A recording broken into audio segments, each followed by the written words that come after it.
Hello, this is Brad Wild again, and we are in Santa Barbara, California, and we're going to take a quick flight over to Las Vegas. Now, what's interesting about this flight is that I am trying out a brand new aircraft, an Aerobask Eclipse 550 NG. I've never owned an Aerobask aircraft, but a friend of mine, Steve's got one and really likes it, and I've read some great reviews. And I've discovered it's very solid, very stable, very responsive. All the buttons click and do exactly what you would think they should do, and the programming of the FMS is a delight to use.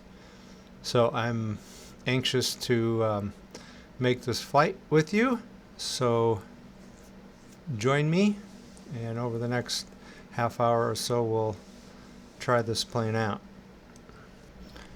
So down in the lower left-hand corner of my screen, you'll see that there's a little tab, which I guess is Aerobask style, and you can see how you can control the ground items. So I can get rid of our chocks, I can close our door, which gets rid of our luggage rack, and I can add a GPU, and you can hear a slight hum as that starts. So into the cockpit. So you can see that because of the GPU we've got some lights already on, but got a number of switches here. So we'll start with our battery and bus tie to auto. By the way, it does come with a nice checklist. Oxygen should be on, and I can't seem to get it to do anything but stay on. And I'm just going to leave this on auto. Air source doesn't matter. And I've got my ELT armed. I can do an annunciator test. The generator switches stay off until we've got the engines running. And external lights, landing.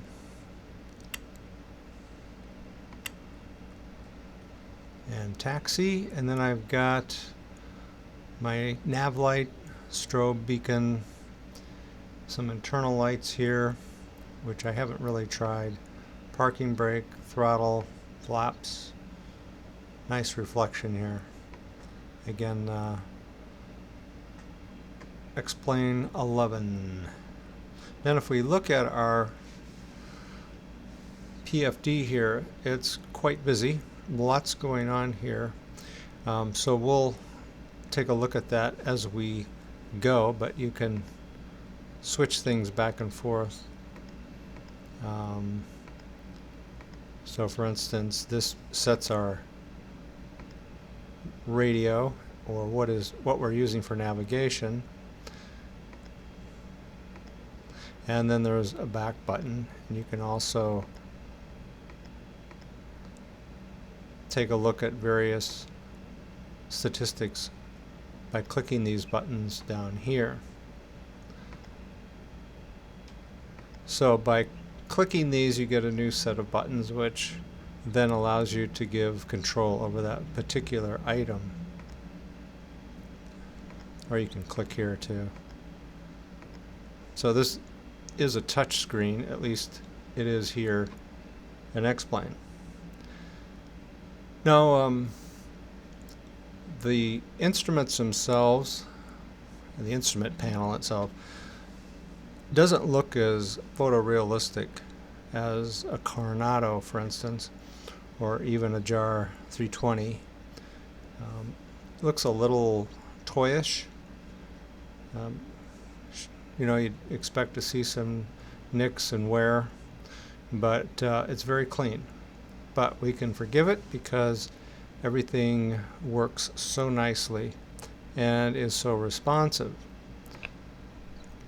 And you get these little buttons that then allow you to do things like set your flight plan, load a procedure, pick your nearest airport. You can even get a map here, and you just click this back button, and it's showing that our nav 1 is our current mode of navigation.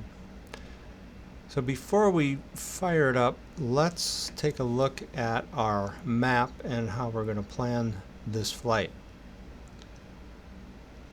I'm going to show you how I like to plan flights. Now, I know that there are online sim flight planners like SimBrief, but I like to plan my own using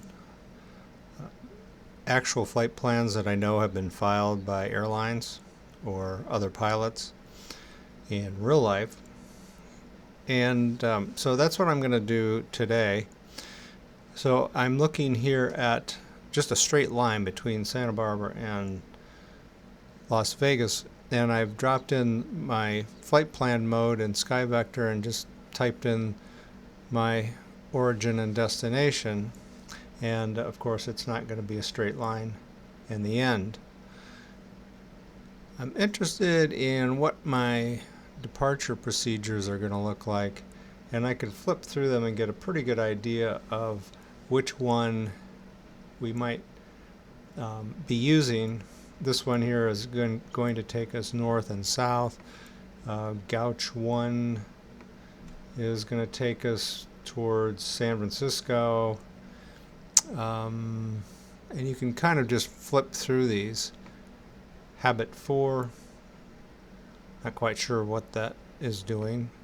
Clang 5, that takes us towards LA, and it could possibly be one that we used because, whoops, you can see that it gets us in the general direction of Las Vegas.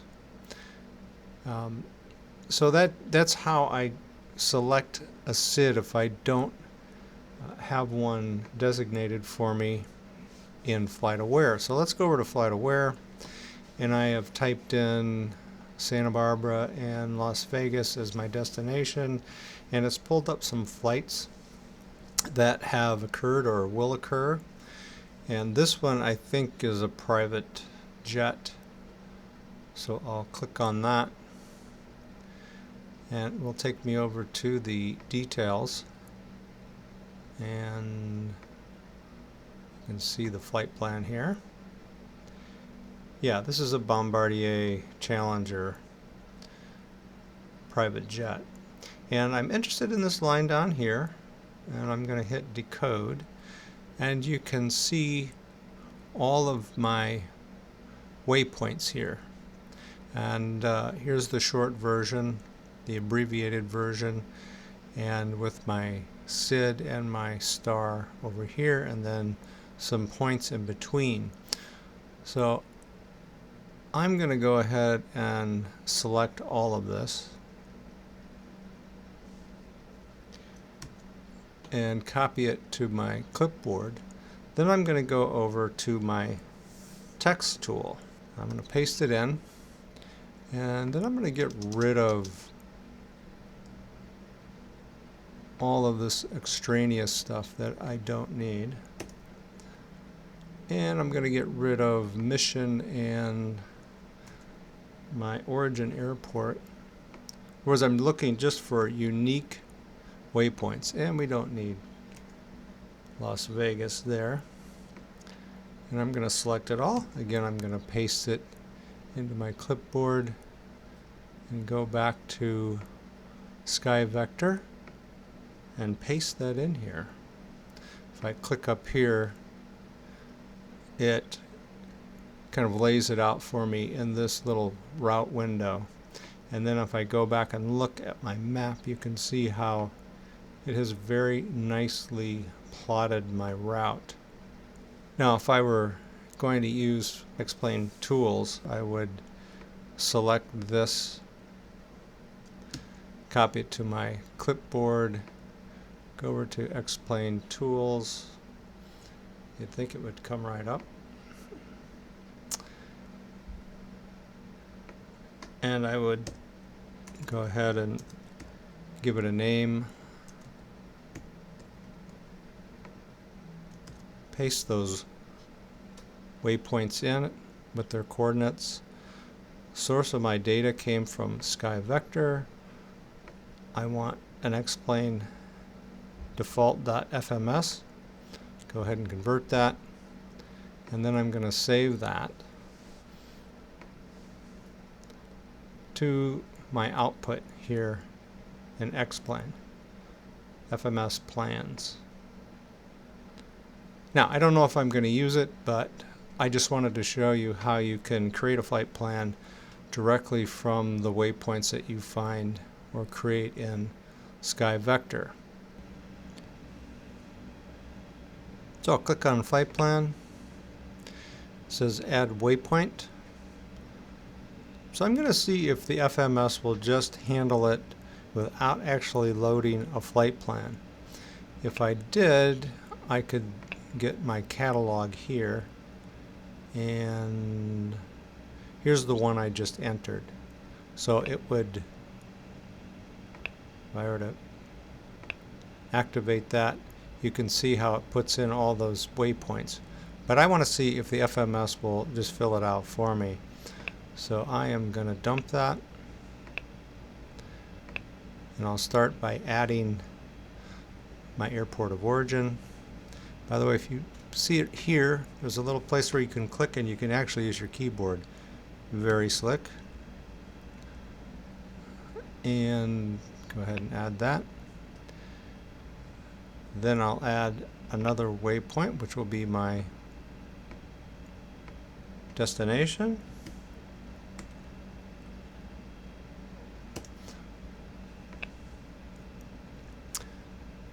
So the next step is to add my departure. By the way, I'm using Navigraph data, and this is the very latest. So we're going to be 15 right, and we're going to use mission 2.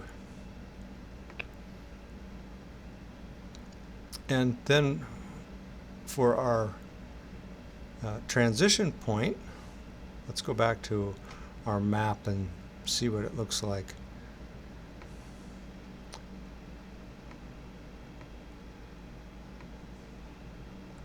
So NNAVY, November, November, Alpha Victor Yankee, is our transition point. So that's what we want to click here. Kippen took us south. So you'll see that it's added in all the waypoints for that particular SID. Now let's do our arrival, and we're going to be 26 right, ILS.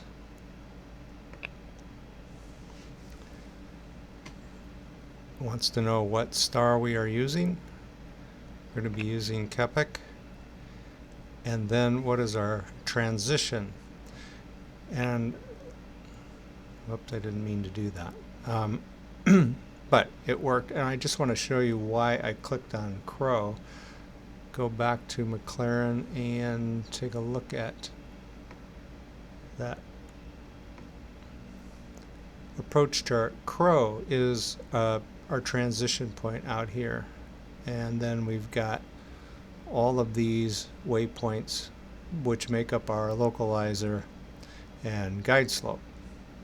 So if you go back and you look at our FMS, you can see that all those points have been put in.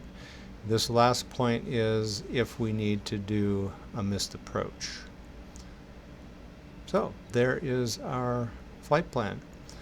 Again, very responsive, very snappy. I really appreciate the quality of this instrument. By the way, this is the Garmin 750, and it's a real thing.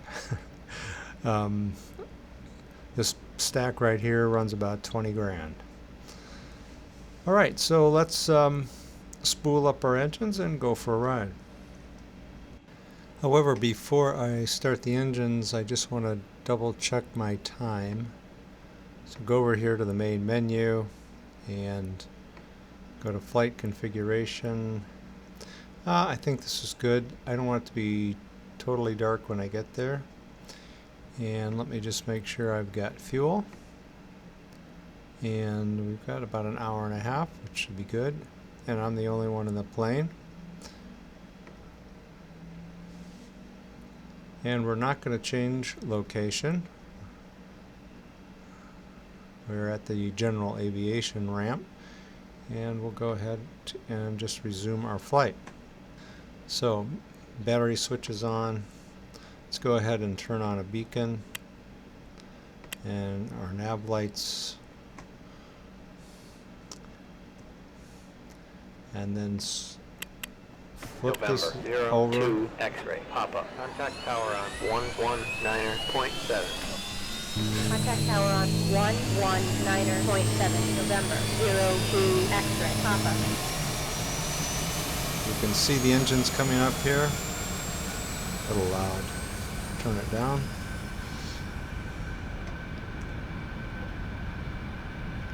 And let's go ahead with our left engine.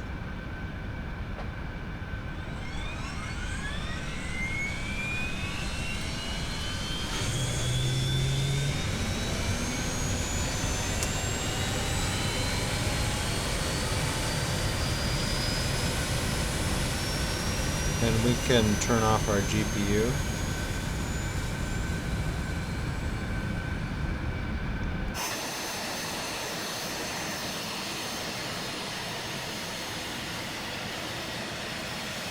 And since I'm not using air traffic control, I know this is not very authentic. We can at least see where we're going. So the runway I am going to be using is this 15 right.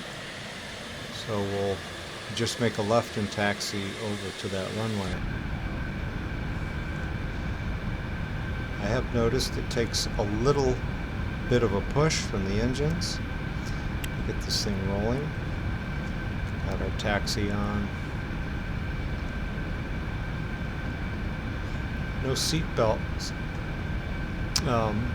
switches here. Notch flaps, and turn off our parking brake.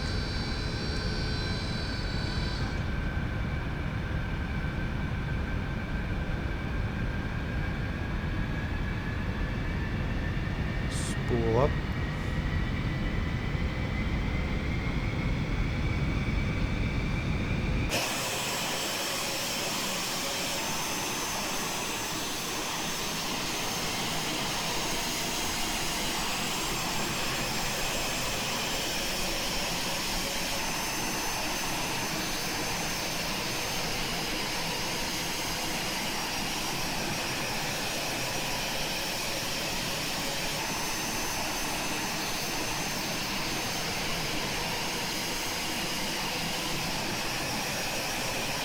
Notice my frame rate's running around 28, 29. Surprising with those shadows. But again, beautiful reflections on this airplane, which has been adapted for X-Plane 11. You see some nice hits off the fuselage, wings, engine.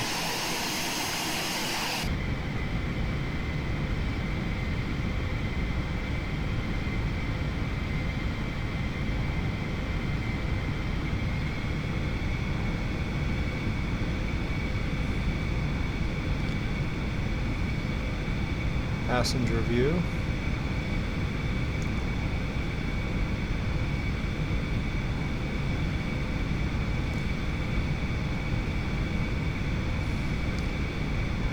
While we're taxiing, you can, just want to show you how you can adjust these screens over here to get various settings, various views. I'm just going to go with the map for now. And you can see our route has been plotted out.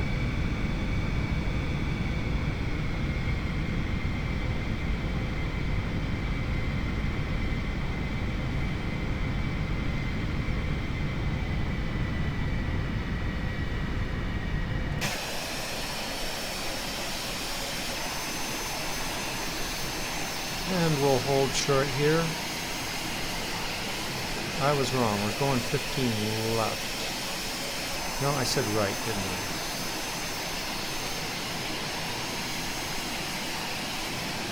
So we'll taxi on over.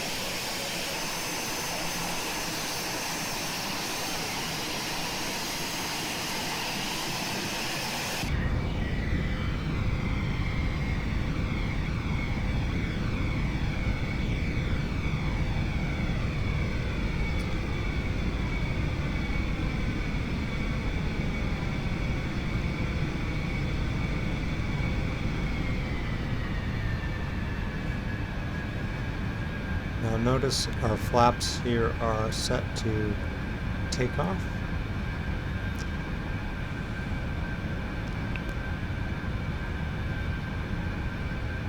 I have not used this radio. I'm not sure all that it does. Just what you want to hear from your pilot, huh? So we'll turn on our flight director, and then let's dial in an altitude of 24,000.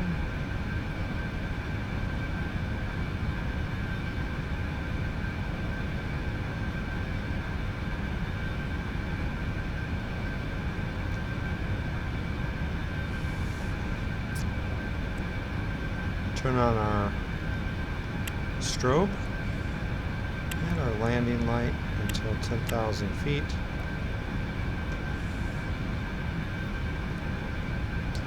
I forgot to put on my generators.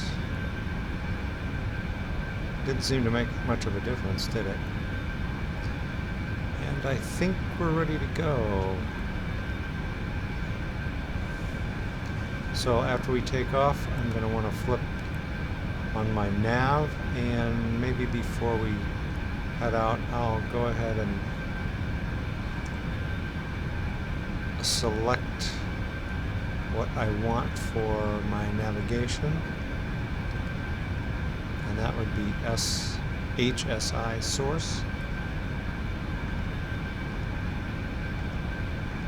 which is going to be the sky view, which is this guy here.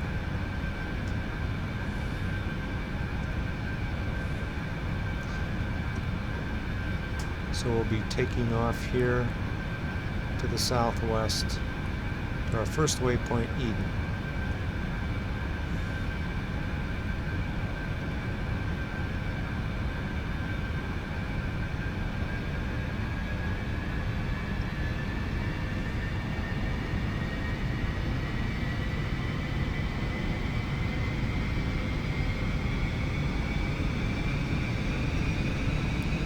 Like I said, it takes a while to get this thing rolling.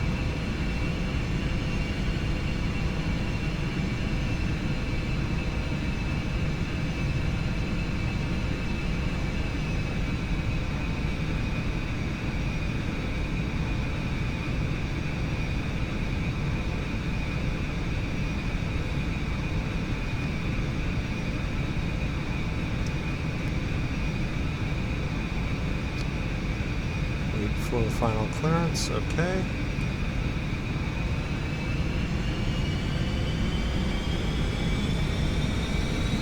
Now I have a switch set for toga, but it puts it into the red. So I'll keep it in the green. We're at 98% on the N1.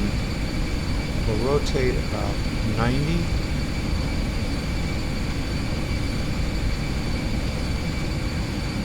Gear up.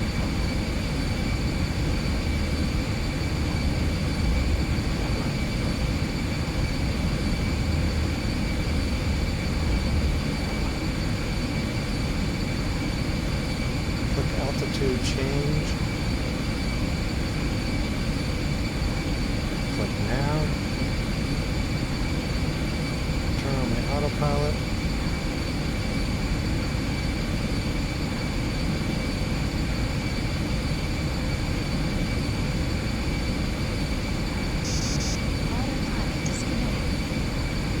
Alright, I hit my trim.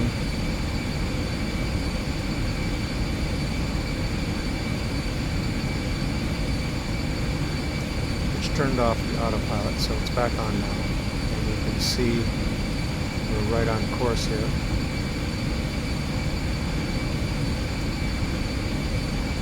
And we can put our flaps up.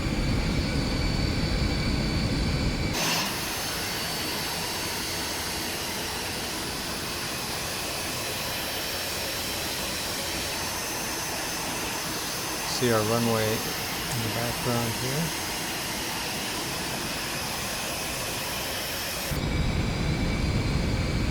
So this takes us out quite a ways over the Pacific. You can see the Channel Islands out here. Catalina is further south. Not much on the Channel Islands except sea lions.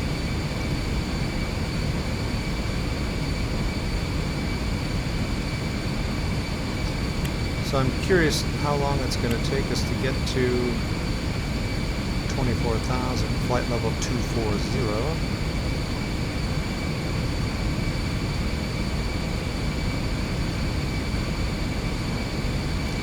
We can come back on our power.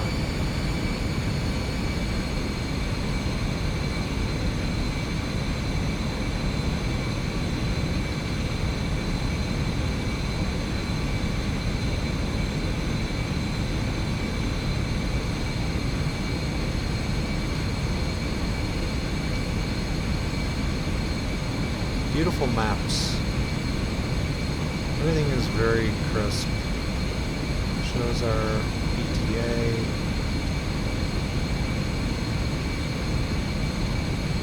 Both countdown and actual time.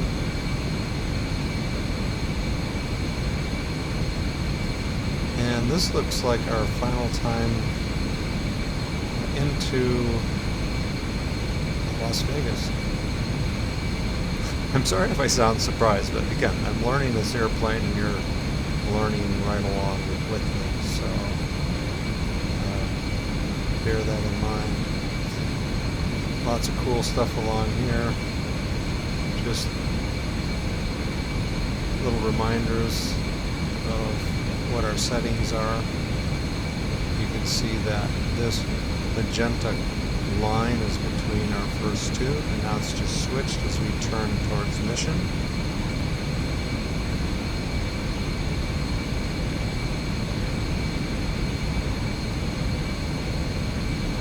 Not much out the window. And we'll head back over the shore shortly.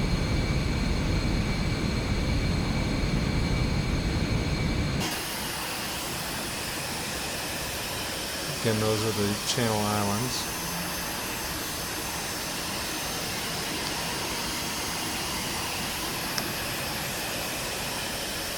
And you can see Santa Barbara off in the distance. Very hazy.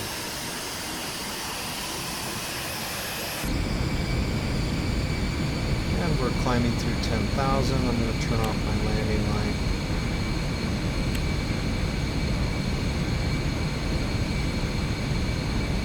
And our next waypoint is mission.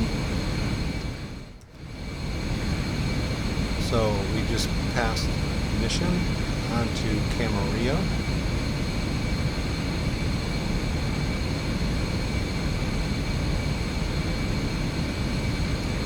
Our speed is dropping, but we've still got ground speed of 215 knots.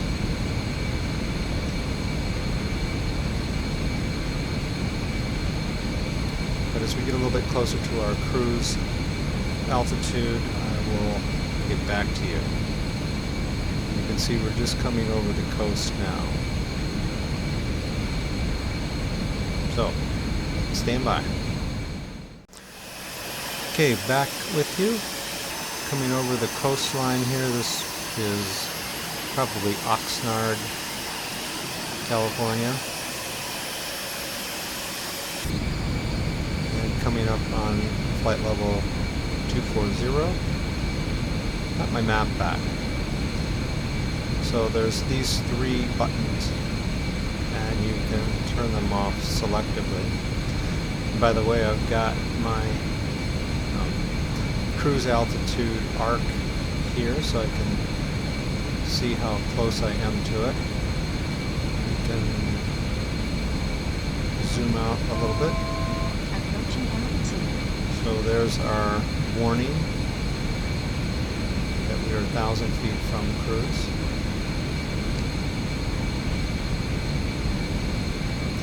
Now the cruise speed was all taken care of, so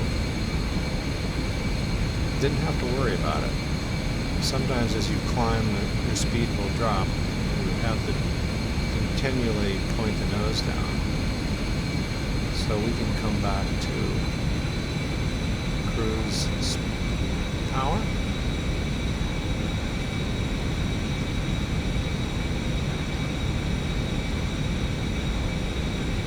And just watch our map here.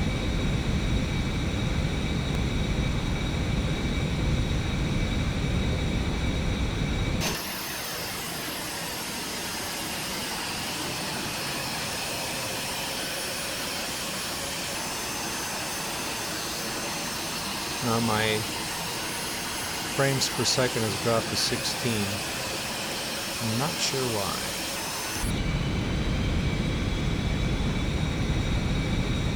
So I'm going to work a little bit on my frames per second and get back to you shortly. I've pulled up the X Airports application, and you can see our plane right here. It's tracking.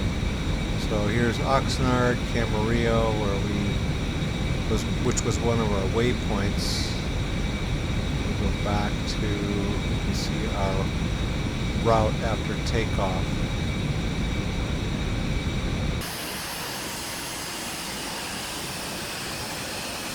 Not much to look at because of all that haze.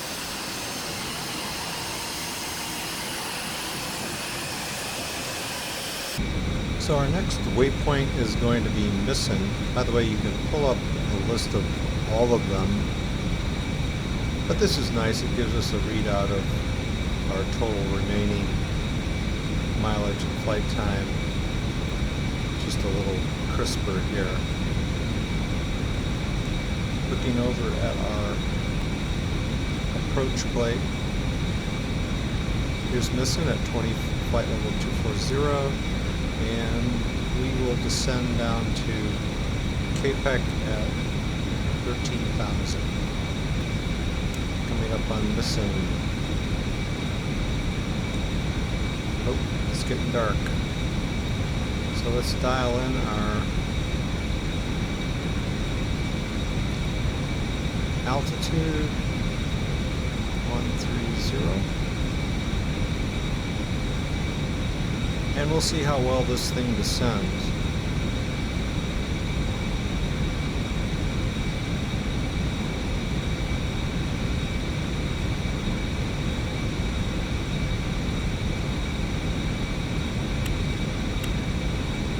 Not sure.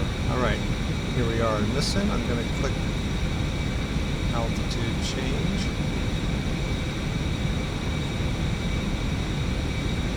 See what this does. Alright, here we go.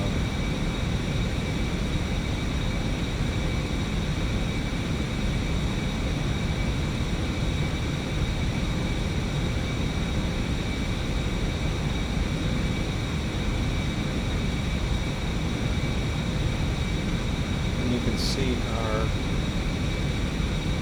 descent curve here.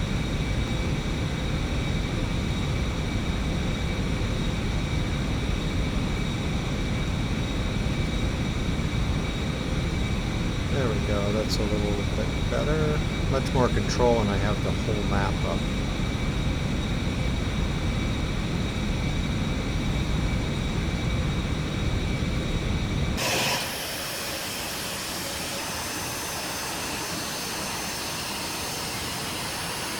Sun is just about down over the desert.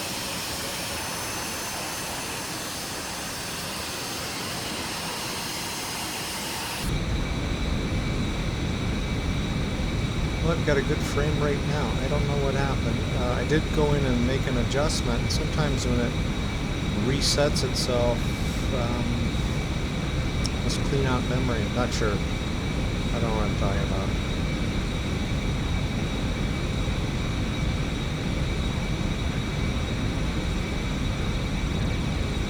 All right, we'll take a short break. All right, we're at 13,000 feet. And it's gotten kind of dark in here. And we wanted to be at 13,000 when we got to Skiber. There is a button here called Night. And if you turn it on, you can see that it illuminates all the rest of these very nicely.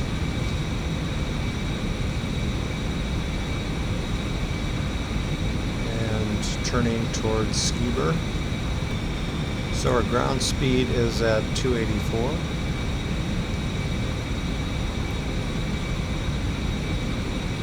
And looking at our map, we need to continue our descent at about 8,000 feet for a number of legs here. So not a huge hurry, but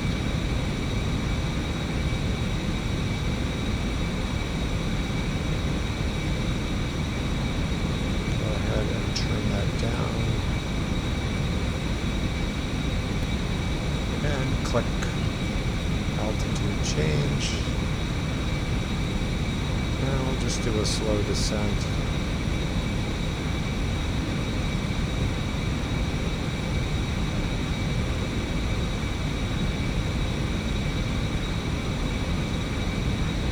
Maybe 1,000 feet.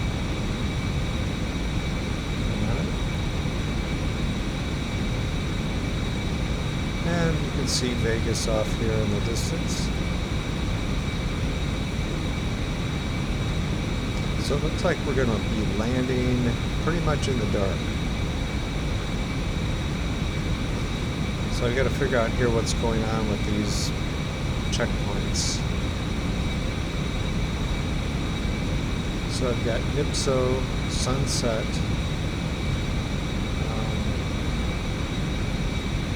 Kimmy, I believe that's right here, and then Chips is here, then Poker, Primo, and Crow. So looks like I'm going to want to get rid of Crow. So let's see how that works. Yep, worked great. So this will be our new route for our approach. We do want to make sure we set our nav1 or our ILS to the proper frequency, and that is going to be 110.3. This is nice.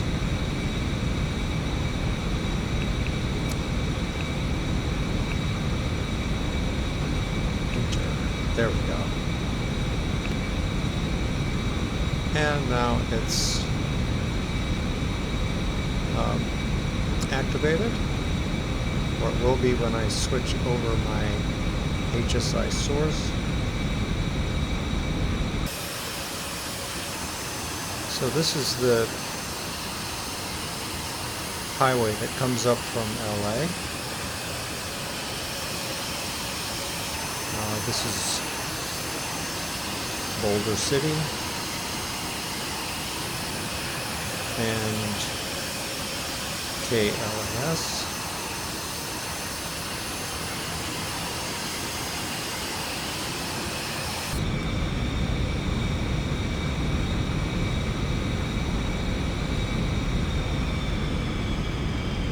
Come back on our speed now that we're below 10,000. Put on our landing light.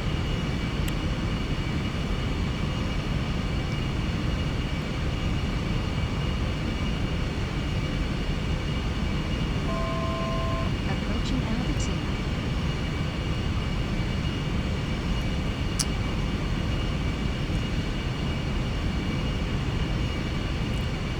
So at flies we want to be at 8,000.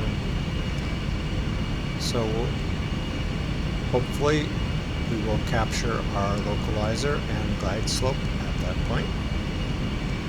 So coming up on ships,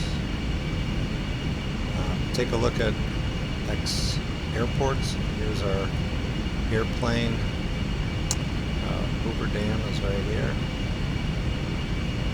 We're going to go quite a ways out and swing back around.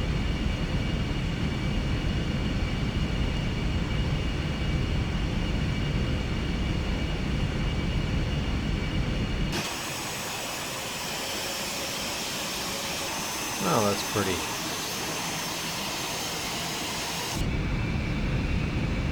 And I've got a frame rate of about between 33 and 34, which is fantastic. So I guess when you kill all the detail out the windows, you get it better. So we're turning.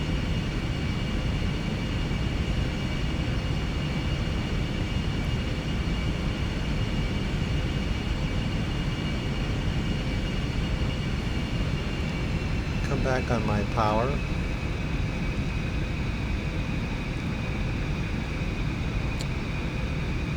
Not sure if air traffic control would have me keep my speed up or not.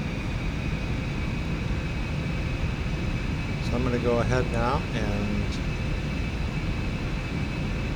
click approach and make sure my HSI is on locator.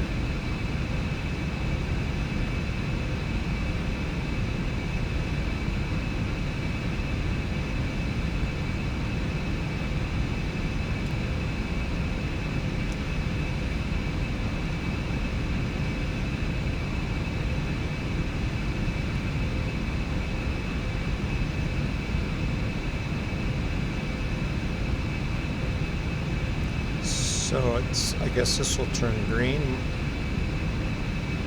when it's captured.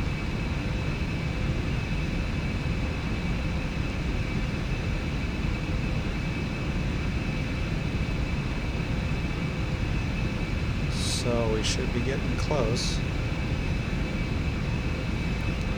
Our needle's coming across. It's anticipating it nicely.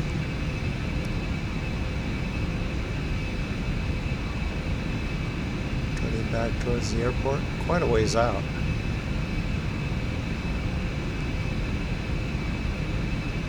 This would mean burning a lot of extra fuel.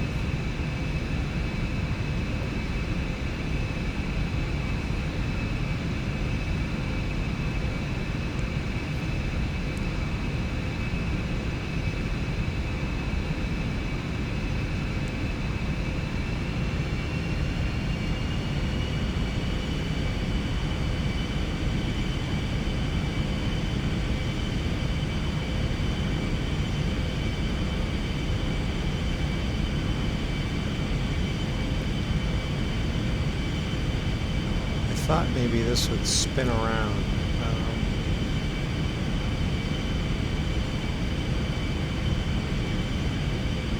There's probably a way to sync it.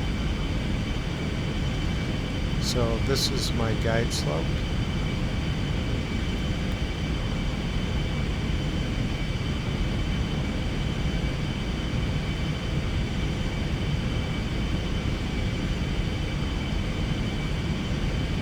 Starting to move.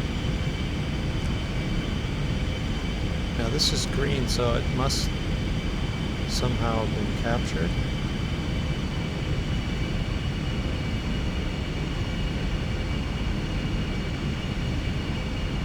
Now, I'm not seeing any sort of DME information here.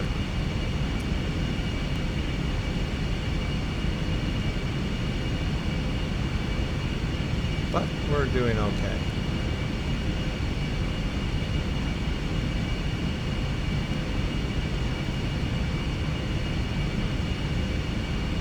Always trust your instruments. It's the first thing they teach you when you're getting your license.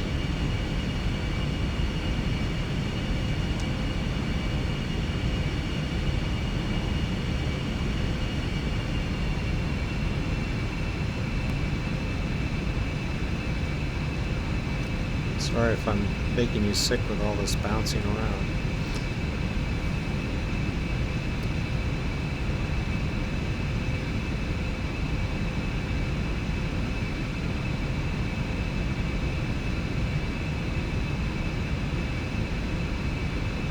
So, here's our glide slope. Thought it should be right here.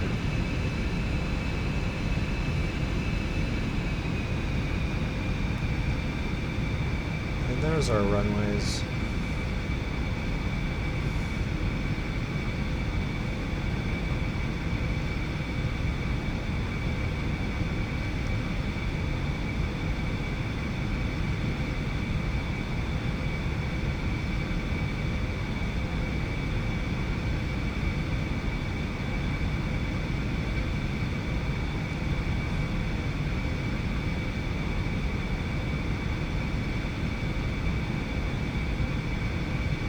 I'm going to have to learn how to get this aligned properly.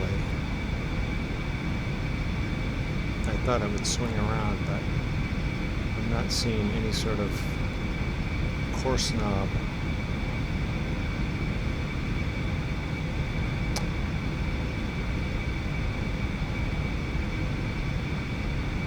But things look just fine.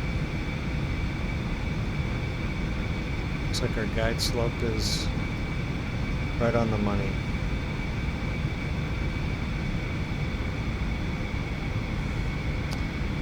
Yes, and now we're getting some DME information. So we're still 16 miles out.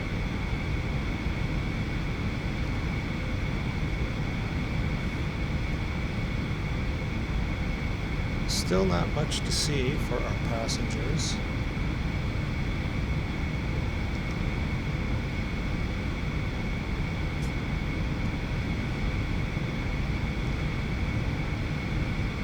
Interesting lighting here.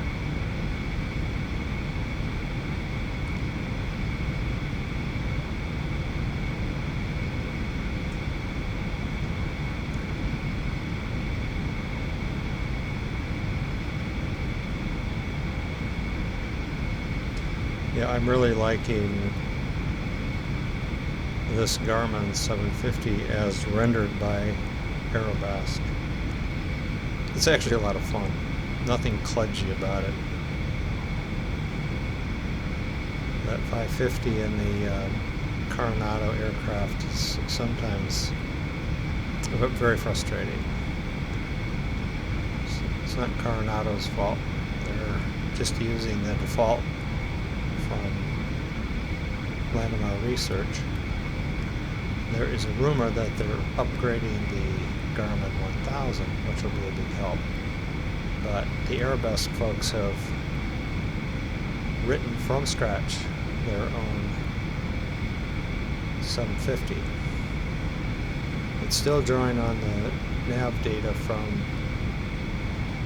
that you use for the 430, and they do warn you about that when you install.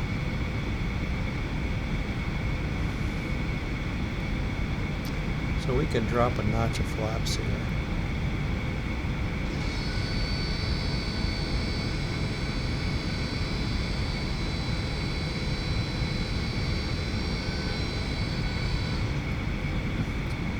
You can see our speed starting to drop.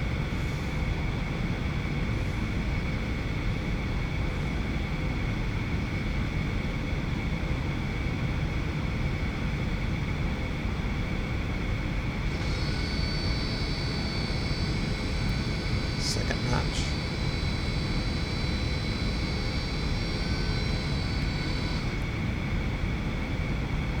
A little below the guide slope.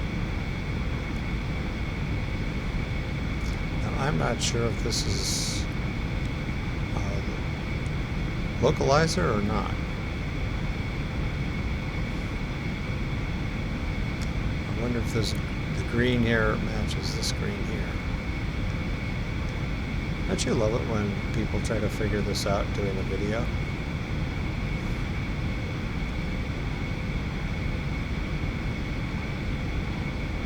The Las Vegas skyline. I'm not using any special scenery.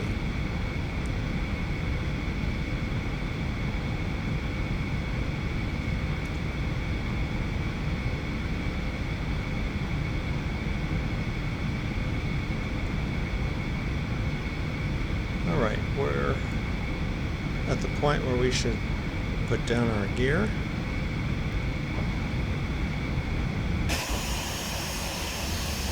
Can't see it.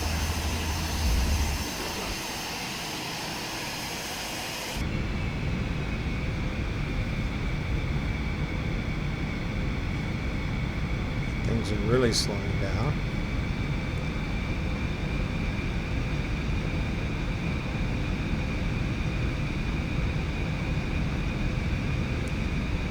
Final notch of flaps.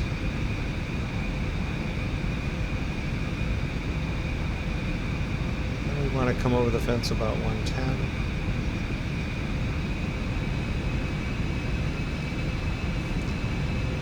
Green for the gear.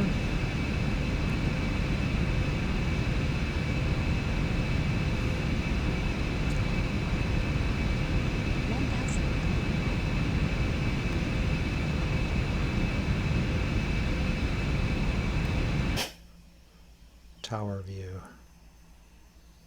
That's us right there.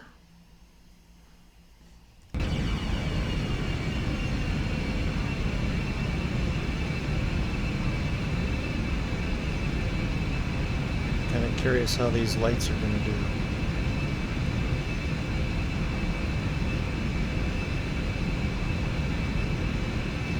So our VASI lights are too white, too red, so we're right on the money. 500.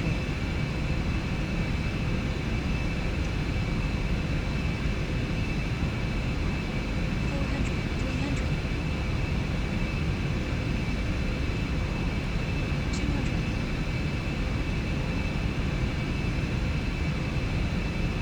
Okay, autopilot off. Autopilot disconnect. 100. 50, 40, 30, 20,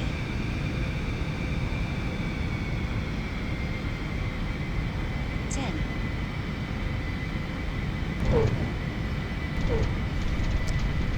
Cool shadow. Now we don't have any reverse on this. No reverse thrust.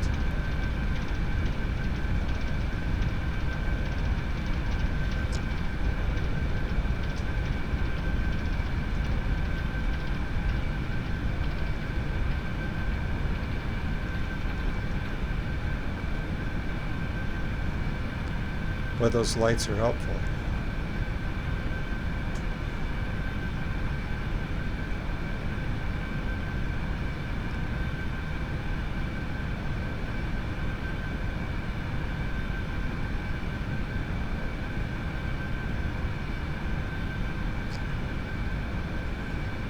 And we'll stop here and wait for ATC before taxiing any further. Clean up the airplane. So it flaps up. And we can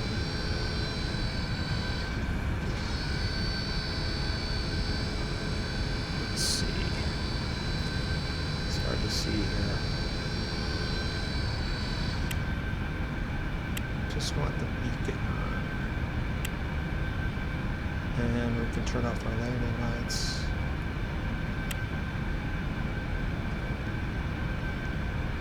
Whoa, it's dark.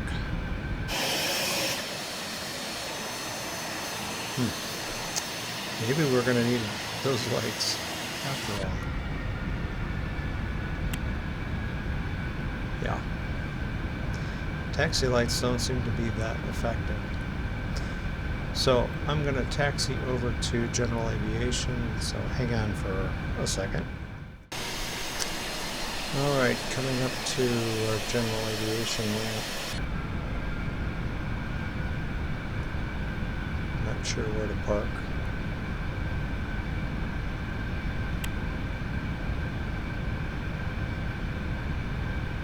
But this should do it. So brake on.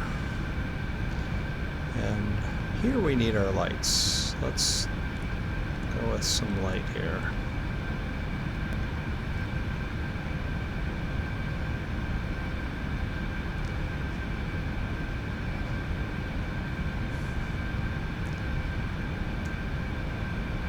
And power down. You can see our N1 and N2 drop.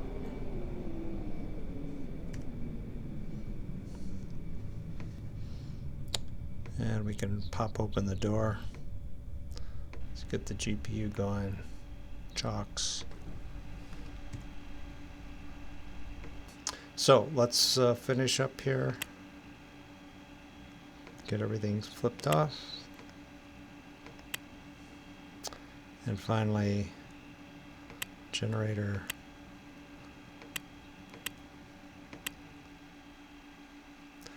And the only thing that's keeping the lights on right now is our GPU. So, sorry to end in the dark, but hopefully this has been enlightening. It has been for me. So, please be sure to post your comments. Appreciate it. Until next time, Bread Wild.